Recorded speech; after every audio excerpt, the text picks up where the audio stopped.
In the continuing huge wins of Donald Trump's big boy negotiations with North Korean leader Kim Jong-un, there's a new report out from our American intelligence agencies which says North Korea is building new missiles.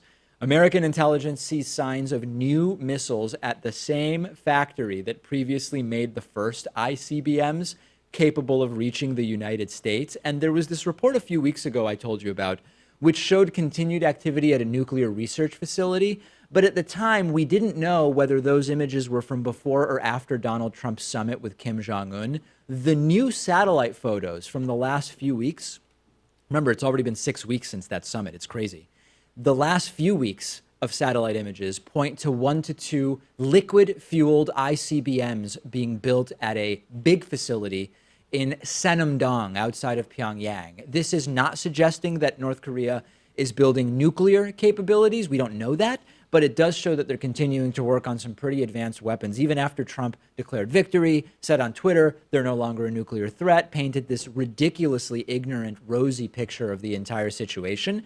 And if you don't trust our intelligence agencies, if you've been maybe brainwashed by Trump, maybe you don't trust our intelligence agencies, even Donald Trump's own Secretary of State, Mike Pompeo, said last week that North Korean factories, quote, continue to produce fissile material used in making nuclear weapons. North Korea has done nothing actually suggesting they're going to disarm since the summit, which at this point was a month and a half ago. But we do know that North Korean officials have been talking about how they might be able to denuclearize partially and keep some nuclear warheads off the record so that it appears as though that they disarmed but actually didn't. Huge win for Trump, right? And meanwhile, American intelligence sees North Korea continuing work just like they were doing before the summit. And there's actually a second layer to this entire farce. Even if North Korea did, quote, dismantle fully, they have the knowledge now, and nuclear experts say they could likely rebuild everything within just a few months. But in the meantime, they're not even doing that, right? A ton of activity continues to go on. And you might be saying, well, but David, North Korea did shut down that one nuclear research facility, the one on the side of a mountain. Well, the mountain imploded. And the idea that that is evidence of North Korea's willingness to actually keep their word. I would love to be wrong about what's going on here. You know that. Like, we're not cheering for North Korea to maintain nuclearization. I would love to be wrong.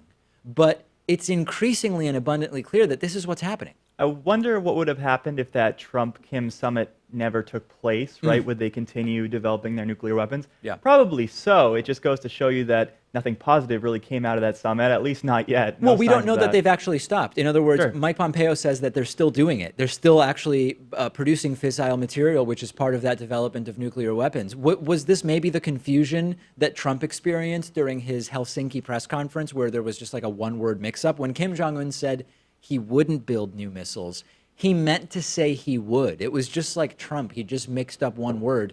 The art of the deal.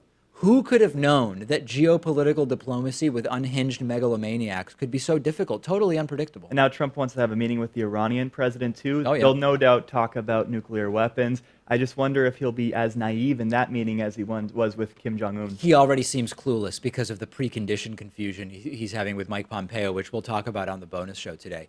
If only there was some precedent with North Korea we could look to, like if only they had made similar promises before and we could check whether they had a history of keeping those promises.